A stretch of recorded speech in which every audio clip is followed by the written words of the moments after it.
about to learn today about the arrays. So we shall dive in. I'm using code blocks. So the first thing we want to save our program as arrays. So we can call it the array program or array P. Good. Now that we have done that, so the next thing we can do is to increase magnification so that you don't strain to see what is an array. Okay, so first of all, we can write the basics. stdio.h like that, then the main function, int main, the brackets, then we open. Now, we're going to look at an array. But what is an array? An array, in terms of definition, an array is a linear data structure. So when you talk about an array, is a linear data structure that stores several elements of the same data type,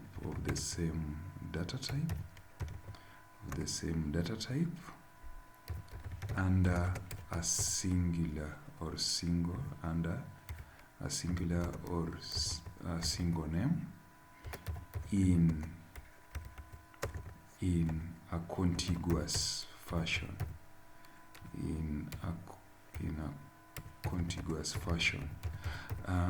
That is a very detailed definition of an array, but it is very comprehensive and very precise.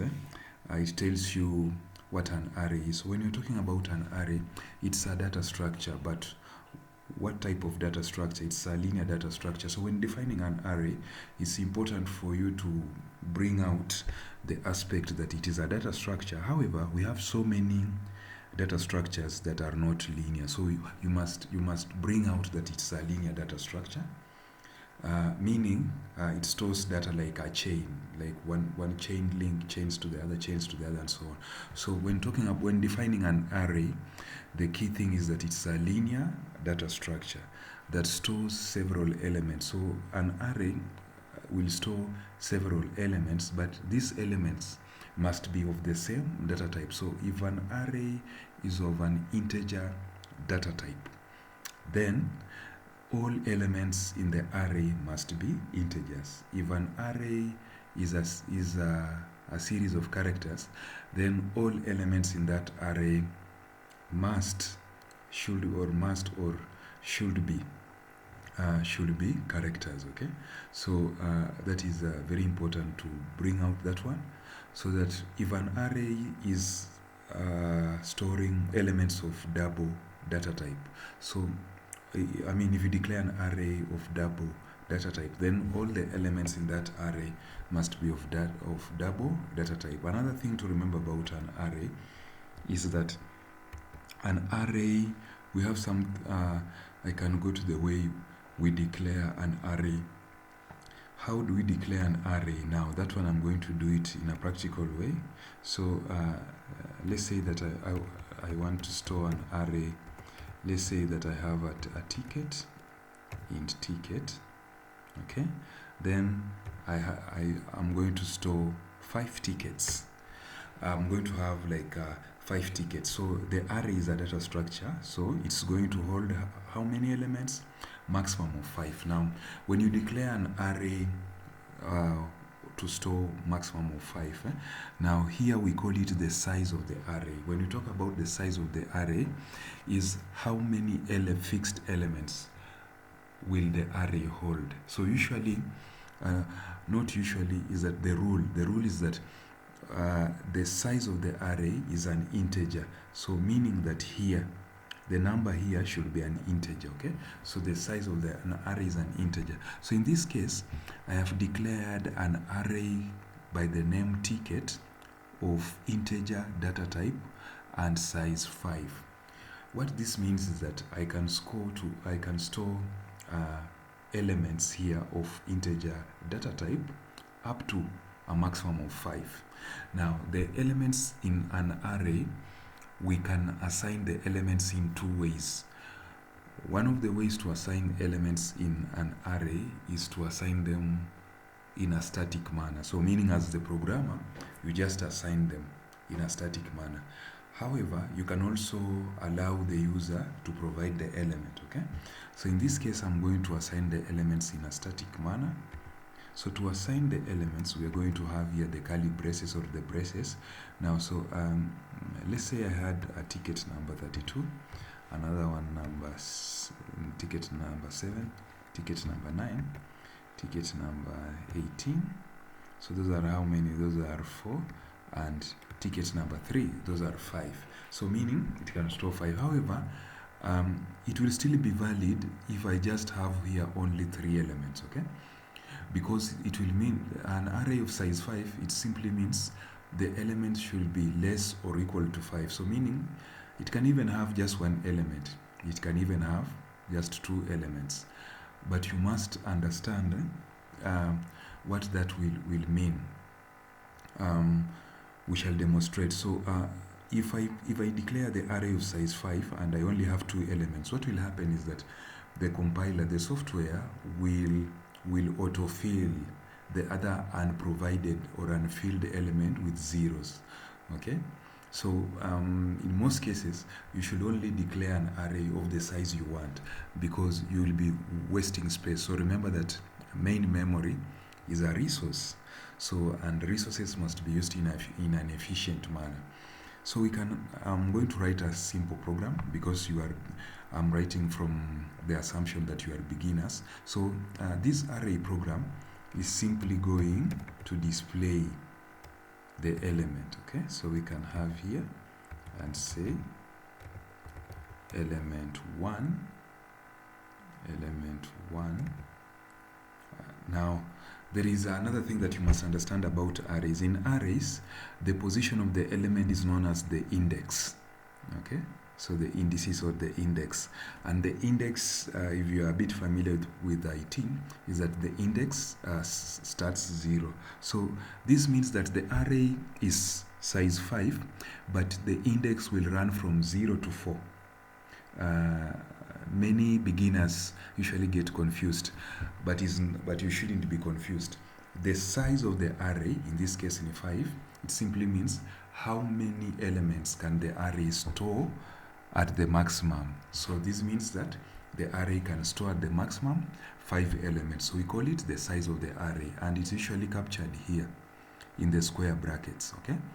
And then we have now the position of the element. What is the position of that element in the array?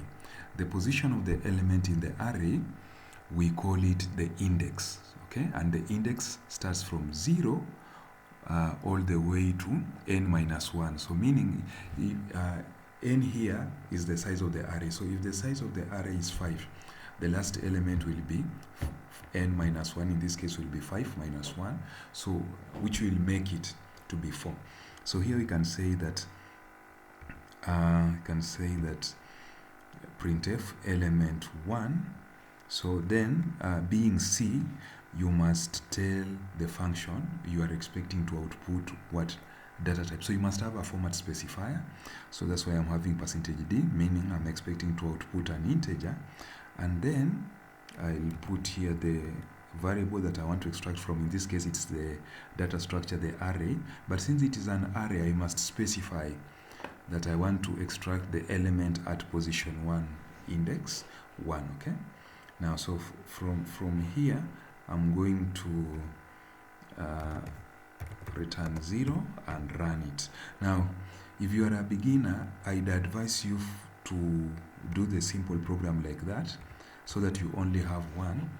Then you build and run so that you can be able to see the small changes. Then from there you can go to all the way. So even though it will not appear on your screen, because my screen recorder cannot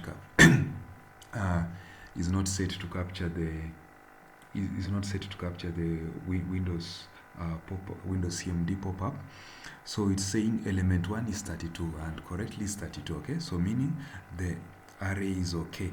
Now, if you are a beginner and you are doing programming, there's no need to start again writing printf and everything, okay? So if you notice you are going to write similar thing, you can copy paste your own work. As long as it's your own work, it should not be a big issue.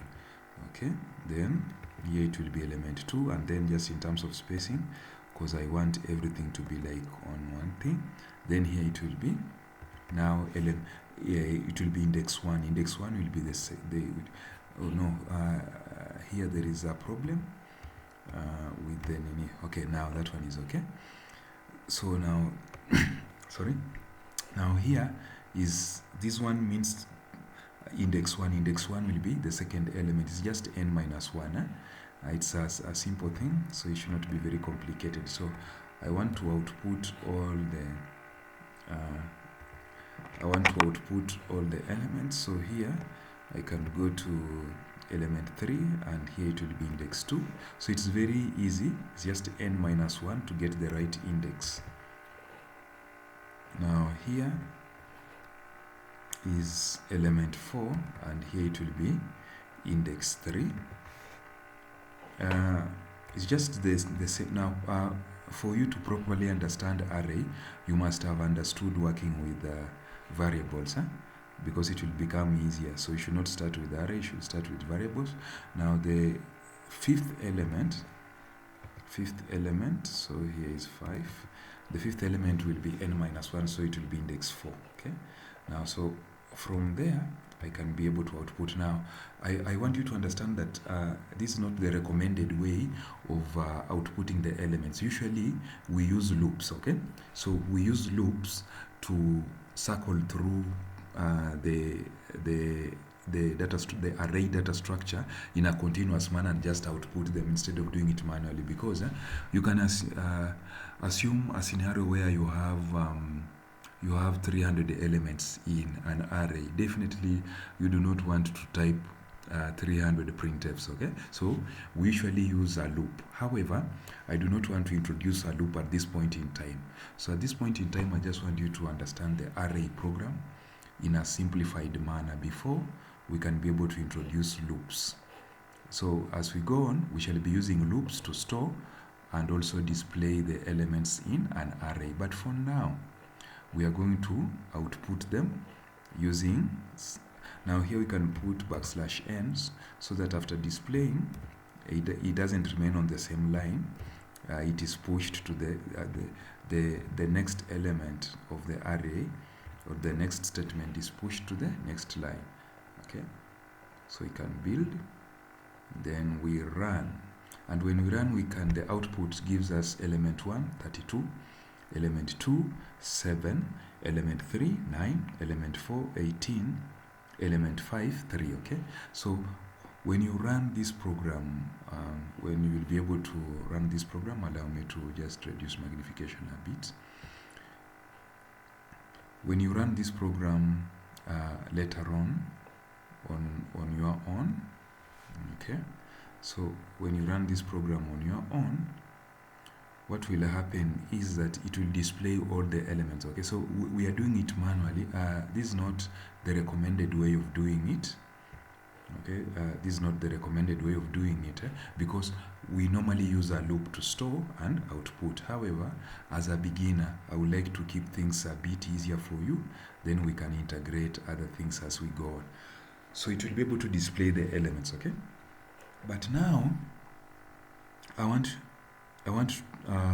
to demonstrate the concept that an array of 5 does not mean that you always capture 5 elements, even though it's recommended that you only declare an array as per the array size, as per the elements you expect or have, okay, so that you save up on space. Now, so an array of size 5 will still work fine with just 2 elements, okay? So this array is still a valid array even with just the 2 elements. So I want to run on my end, and when I run it, it says element 1 32, element 2 7, element 3 0, element 4 0, element 5 0.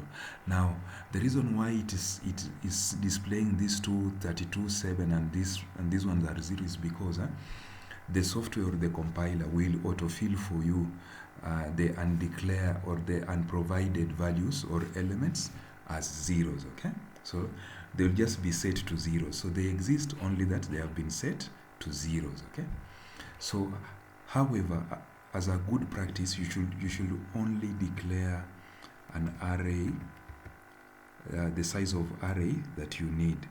You should not waste the memory, because memory is a precious resource.